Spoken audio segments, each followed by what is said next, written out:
Hello, I'm Brian Hatton, the Chairman of Greenfields Africa.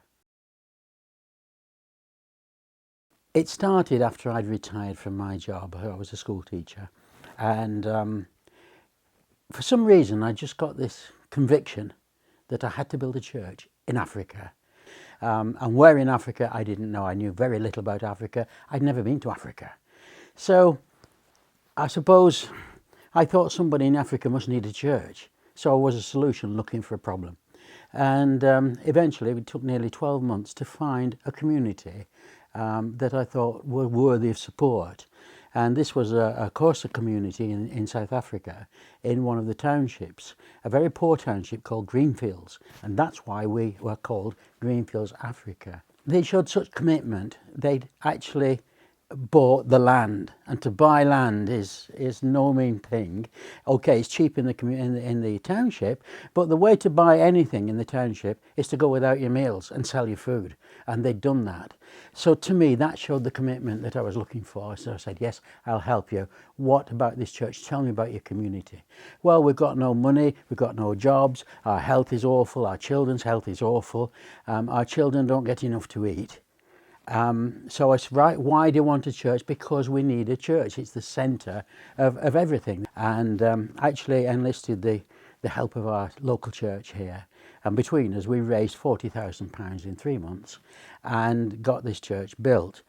But it wasn't just any ordinary church. It had to be, right from the start, a community church. We said this is not just for Christians, not just for Anglicans, it is for everybody in that community in Greenfields. It's also an AIDS advisory clinic, and it's a soup kitchen, and they provide meals for kids so that at least they get at least one square meal, one nutritious meal a day. 4 years ago, that church became self-sufficient. And since then, since we left them, we've sent them no money for 4 years. We keep in touch with them, obviously, but they have carried out 5,000 cataract operations in that church. And to us, that is how charity should work. We'd gone to look at the slums in Nairobi. Along the way, we stopped off in the rainforest in Kakamega. And we decided we would have a tour of the forest, and our guide took us through the forest, and it was lovely, a walking tour, just the three of us. And at lunchtime we had our sandwiches on a hill above the tree canopy. It was absolutely wonderful, looking out over the rainforest. And the guy said, you know, you guys, what do you do? And we said, well, if you like, we're sort of missionaries. He said, I've got a project I would like you to see. And what's this? He said, it's the Jigger project. We'd no idea what the first question you ask him, what's a jigger? And these are the little sand fleas that eat away the children's feet, and they just eat the living flesh, and it causes great, it's horrible. It really is awful. You get gangrene, get all sorts of things, clubfoot and so on. But we didn't know this, and he said, I'll pick you up tomorrow and we'll take you. And he sent 2 motorbikes for us next day, and we got on a motorbike each, and off we went into the rainforest and saw this thing for ourselves. And we just looked at each other and said, you know, this is where we've got to be now. This is it. We cannot go now into Uganda and forget what we've seen. We'll do what we can in Uganda, what we've set out to do, helping another charity there. But for Greenfields Africa, we feel we're needed in that rainforest.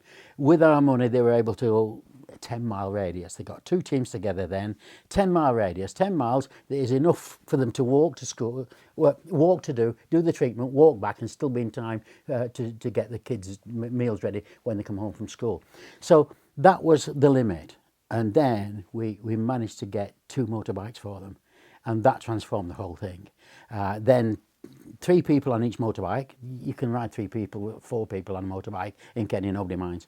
And 3 people in a motorbike go off, and they can go quite a distance away. And so that increased the radius of where they could work. And again, with extra funds that we were sending them, they were able to do a lot more. They went into schools. The great thing about Newfest is that it gives us a big lump of money altogether. And where you've been saving up and thinking, well, could we afford that? Could we not do that? Could we do this? We know that we've got that amount of money and we can bank on it and say, okay, when the Newfest money comes in, we know we can do that, whatever that project is. there is yet another project that we're still concentrating on, and that's girls' gear. Schoolgirls in South Africa, in Africa generally, the poor ones can't afford sanitary protection, so they stay away from school. So they lose 5 days schooling every month, which puts them at a big disadvantage to the boys. And we are all for women's empowerment, particularly in Africa. Empower the woman, you empower the whole family. And that starts in school. And if we can get them staying in school, then that's what we do. And we don't buy sanitary towels. We've actually designed our own washable, reusable towels that are made not here and sent over, but made there in the village. That's another of our social enterprises.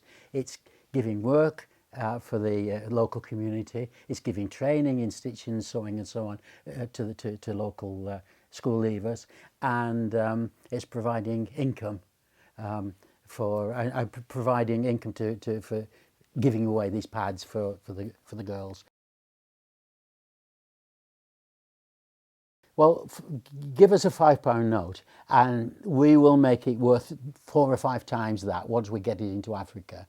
£5 will give a young child who's suffering from jiggers, will give him his life back, it'll give him his childhood back. He can run around, he can kick a ball, he can actually move around without pain. £5 will give a girl full-time education, and we'll make sure she's equal to the boys. £5 in the clinic, in the hospital, will cure one person of that deadly disease, malaria. So that £5 seems very little to us, and it isn't much, is it? But out there, it's absolutely fantastic. And we're also selling our raffle tickets at Newfest, and they're in books of £5. So every book anyone buys, one book, will cure one child of jiggers, or one person of malaria, or will give one girl 2 years education.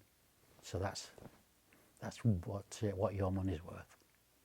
People who come to Newfest, we're so pleased they're coming to have a lovely day with us, and that's the main thing. We want them to have a good day, and whilst they're having that good day, they can feel really, really pleased with themselves, because they're helping to save lives.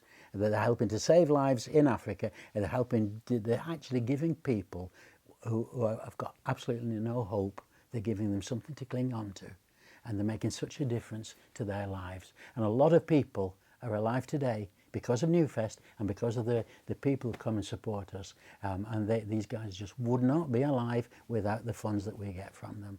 So thank you very much indeed, all of you. Please come support us and have a great day out. Thank you.